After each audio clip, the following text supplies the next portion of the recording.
Hi అండి, అందరికీ నమస్తే. నా పేరు Chandana. Welcome back to instant recipes. ఈరోజు వీడియోలో నేను మీ అందరి కోసం చింతగింజలతో వడలు ఎలా తయారు చేయాలో చేసి చూపిస్తానండి.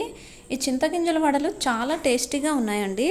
మనకి మినప్పప్పు గారెలు ఎలా ఉంటాయో సేమ్ అలానే ఉంటాయి. టేస్ట్లో చేంజ్ అనేది కొంచెం ఉంటుందండి. చింతగింజలు తినటం వల్ల మనకి ఆరోగ్యానికి చాలా మంచిది. కాబట్టి మనం ఇప్పుడు చింతగింజల్ని అంతగానం తినలేము కదండి. అందుకని మనం ఈ వడల రూపంలో ఈ చింతగింజల్ని తీసుకోవటం వలన మన బాడీకి చాలా మంచిది. అండ్ అలాగే చింతగింజలు తినటం వలన మనకి పెద్దవాళ్ళు ఏమనే వాళ్ళంటే మోకాలు నొప్పులు రావు అని చెప్పేవాళ్ళు కదా.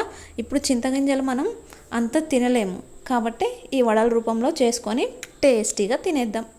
ఓకేనా. ఇప్పుడు మనం ఈ చింతగింజల వడలు ఎలా తయారు చేసుకోవాలో చూసేద్దాం.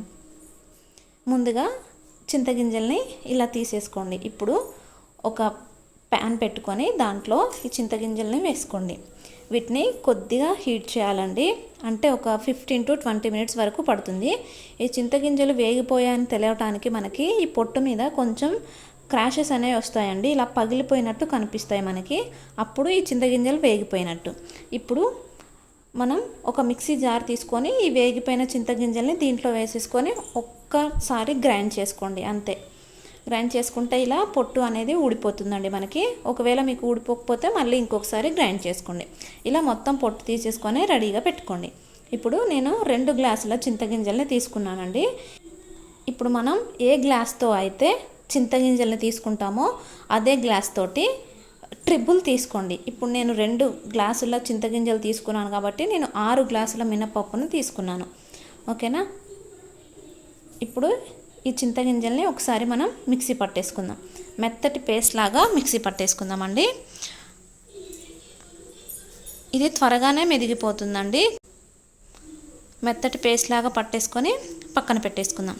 ఇప్పుడు మనం దాంట్లోకి మినప్పప్పును కూడా గ్రైండ్ చేసి పెట్టుకుందామండి.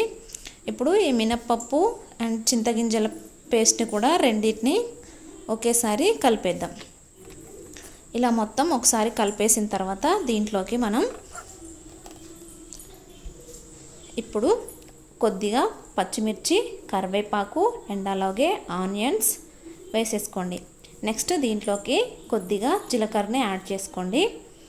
జీలకర్ర వేసిన తర్వాత దాంట్లోకి 2 టేబుల్ స్పూన్ సాల్ట్ని వేసుకోండి. ఒకవేళ మీ టేస్ట్కి తగ్గట్టు సాల్ట్ వేసుకోండి.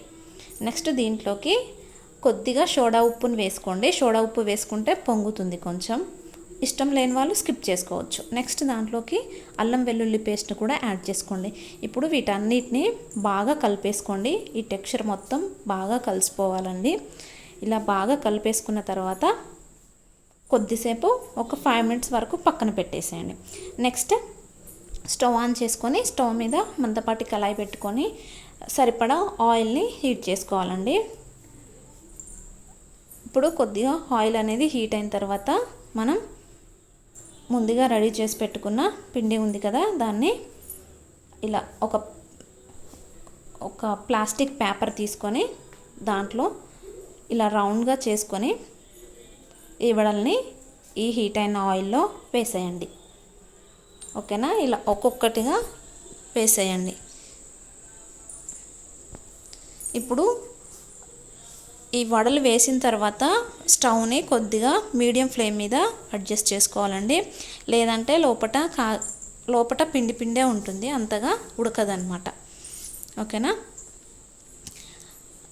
ఇప్పుడు ఒక 5 minutes తర్వాత ఈ వడలు అనేది కలర్ చేంజ్ అవుతాయండి. గోల్డెన్ కలర్ వచ్చిన తర్వాత స్టవ్ ఆఫ్ చేసుకోండి. అంతే అండి. ఎంతో సింపుల్గా ఉండే చింతగింజల వడలు రెడీ అయిపోయాయి. నాకైతే చాలా నచ్చాయండి. మీరు కూడా మీ ఇంట్లో ట్రై చేసి ఈ చింతగింజల వడల్ని ప్రిపేర్ చేసుకోండి. ఓకేనా. అంతే అండి. ఎంతో టేస్టీగా ఉండే చింతగింజల వడల్ని మీరు కూడా మీ ఇంట్లో ట్రై చేసి ఎలా ఉందో నాకు కామెంట్ చేయండి. ఈ వీడియో కనుక మీకు నచ్చినట్టయితే ప్లీజ్ నా ఛానల్ని సబ్స్క్రైబ్ చేయండి, షేర్ చేయండి, లైక్ చేయండి.